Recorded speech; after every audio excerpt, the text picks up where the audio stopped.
बात करते हैं सितारगंज विधानसभा सीट की।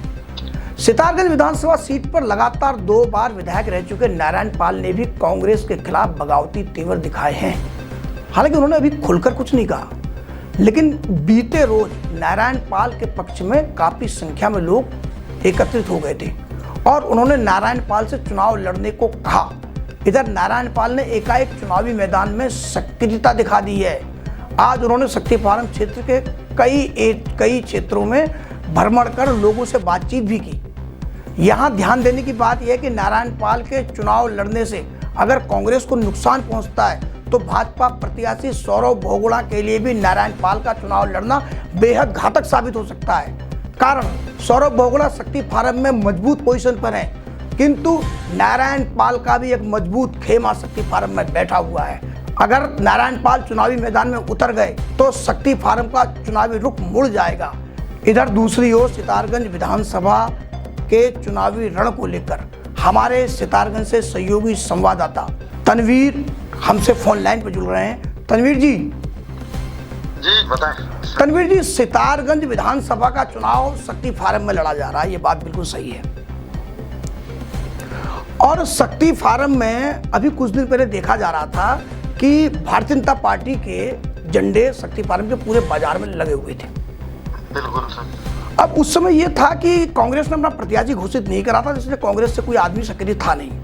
सौरभ बोगड़ा पहले प्रत्याशी घोषित हो गए थे, तो लिहाजा बाजार में उनके झंडे दिख रहे थे। और आज हमें पता चला कि शक्ति फार्म का जो बाजार है उसमें आम आदमी पार्टी के झंडे भी देखे जा रहे थे। वहां तो बिल्कुल चुनाव घूमता हुआ दिख रहा है। एक बात।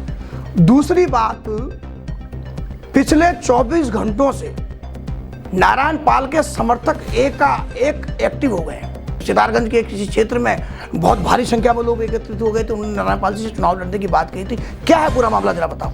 आपको बता दें कि सितारगंज में जो पूर्व विधायक नारायण पाल जो हैं, जो लगातार लोग उनके संपर्क में हैं, चाहे वो किसी भी वर्ग के हों, किसी भी दल के हों। सबसे बड़ी बात यहाँ देखने में ये नजर आ रही है कि शक्ति फार्म में एक उनका अपना भी जो वोट बैंक है, वो कहीं ना कहीं जो अगर वो ऐसे में चुनाव लड़ते हैं तो कहीं ना कहीं अब किसके लिए हानिकारक साबित होगा।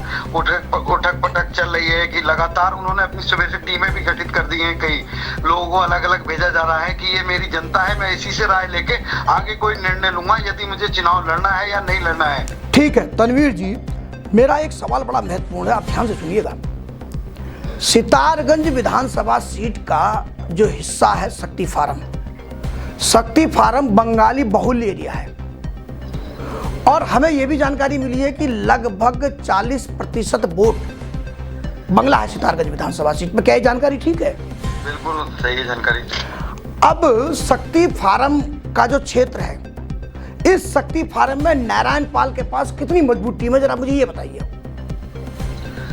कहीं ना कहीं पहले भी कई चुनावों में देखा गया है कि नारायण पाल के पास काफी मजबूत और काफी उस एरिया में काफी सक्रिय नजर वहां पे आते हैं। शक्ति फार्म एरिया जो है वहां अब ऐसे में जो है अगर बगावती करके अगर चुनाव लड़ते हैं तो कहीं ना कहीं सारी पार्टियों का रुझान वो एक तरफ बदल सकते हैं। कहीं ना कहीं समीकरण जो निकल के आ रहे हैं, आगे बाकी देखने वाली बात ये होगी कि किसका चुनावी माहौल जो नारायण पाल के लड़ने से खराब हो सकता है। आज मेरे पास विकल्प क्या बचता है? आज या तो यह है कि मैं राजनीतिक रूप से राजनीतिक जीवन से संन्यास ले लूं या संघर्ष करूं। मेरे पास यही बचता है। आपने देखा होगा कि यहाँ जितने भी लोग हैं, मेरी कल से 10 लोगों से ही बात नहीं हुई है मेरे पास। मेरी ज्यादा लोगों से फोन से बात भी नहीं होती है। इतने सारे लोग, मैं बहुत ही आश्चर्य में हूँ आज इसको लेकर। और आज छुट्टी का दिन भी नहीं है। क्या मेरे साथ अन्याय नहीं हुआ? आप बताओ, मेरे साथ अन्याय नहीं हुआ है? किसान आंदोलन में मैं कहाँ था? किसान आंदोलन में, चीनी मिल में मैं कहाँ था? कोरोना में कहाँ था मैं? शक्ति फार्म के समस्याओं में क्या था? शहर टूट रहा था, मैं कहाँ था? है? ये मंडी के मामलों में या किसी मामले में मैं कहाँ था? शांतिपुरी नंबर 4 है, कोई राजनेता वहां नहीं गया होगा। सितारगंज विधानसभा का हिस्सा है। या बरी बरा, अजीतपुर, अलीनगर, फिरोजपुर, सहदौरा, घाट, हमेशा। और आपको याद होगा अभी आज से अगर 1.5 महीने आप जोड़ेंगे, 1.5 महीने में तो 7 मेडिकल कैंप लग रहे थे। एक मेडिकल कैंप अरेंज करने में बहुत बड़ा बहुत बड़े चीजें लगती हैं। तो मैं कहाँ था, मैं क्या कर रहा था? मैं अपने घर में सो रहा था, संघर्षों में नहीं था, मैं जनता के साथ नहीं था। अरे ये है ABPL डिजिटल नेटवर्क और आप देख रहे हैं ABPL न्यूज।